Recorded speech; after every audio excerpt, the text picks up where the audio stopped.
Good morning. It is so quiet right now. I am actually sitting outside of my daughter's high school because it's the end of the year. It's standardized testing time. All my kids have standardized testing this week, and the high school releases them after they test. So rather than leave, I'm just sitting here waiting for her to finish her test and be done for the day. So I'm going to work from my car for an hour and a half or so.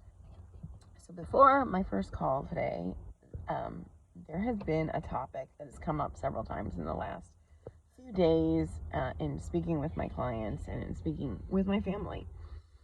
And I thought I would devote a couple minutes to doing a live video about just this that's been on my mind. So when I'm working with people in terms of nutrition, in terms of weight loss, or reversing a chronic health issue, no matter what it is, you will often hear me say that I feel like my job is about 20% biology and 80% psychology. And the reason for that is the easy part of weight loss or of a health journey or of recovery from a chronic disease, the easy part of that is the biological part or the physiological part. The easy part is the what do you eat, what do you drink, how well hydrated are you getting enough sunlight, are you getting enough sleep, are you managing your stress.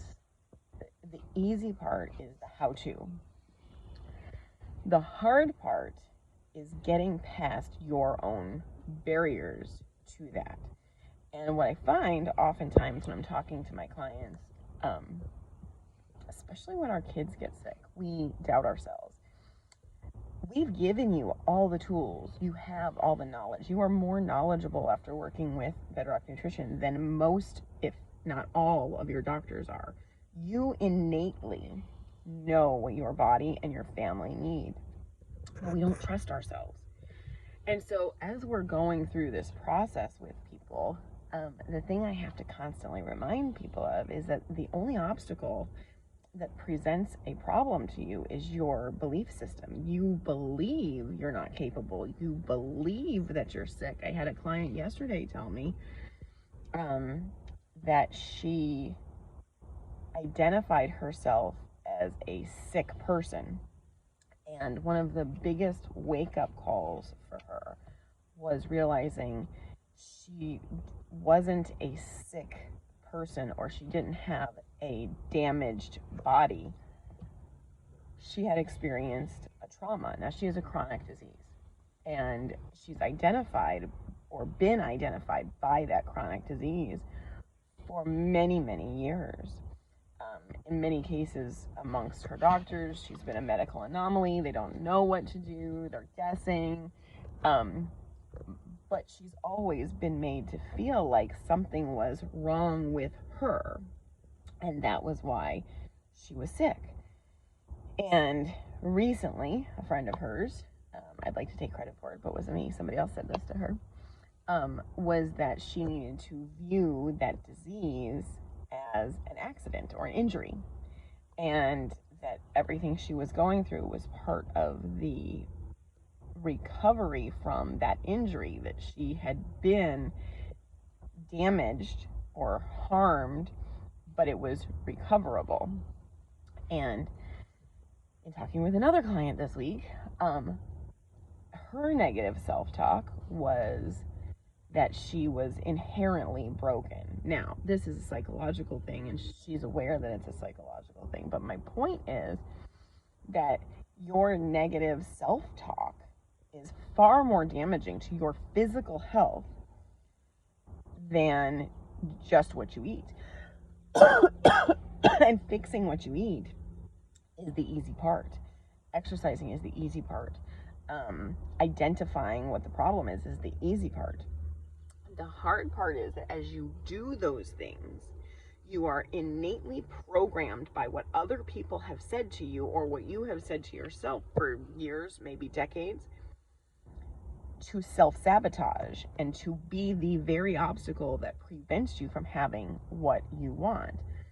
Someone said to me recently that Worry is like praying for the very thing you don't want to happen. And the more you obsess and think about the thing that you fear, the more you create that as your reality. So if you are concerned about being overweight, if you are concerned about being sick, if you are concerned about your symptoms, you perpetuate the very thing that you're concerned about to happen more frequently or more intensely, or you actually create disease up here.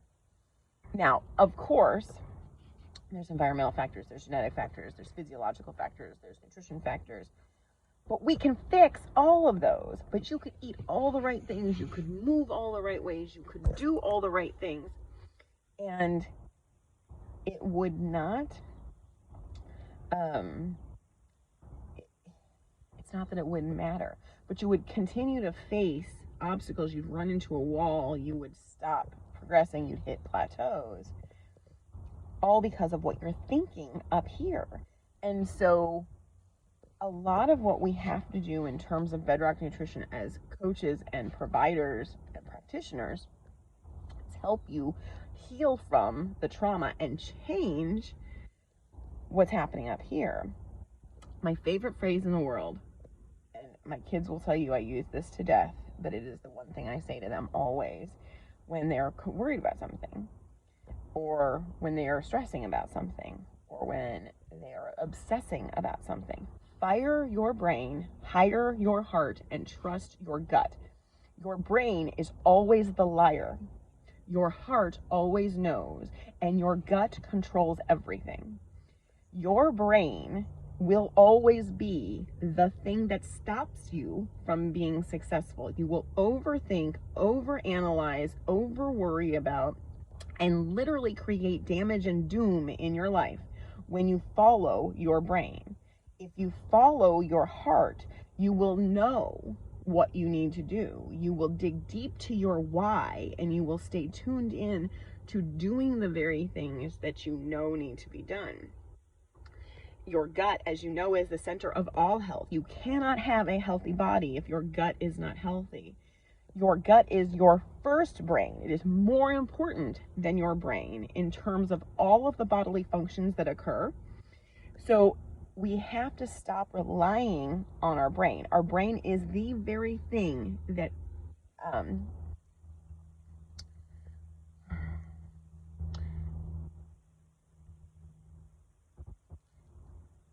that enables us to find excuses, that prohibits us from having success.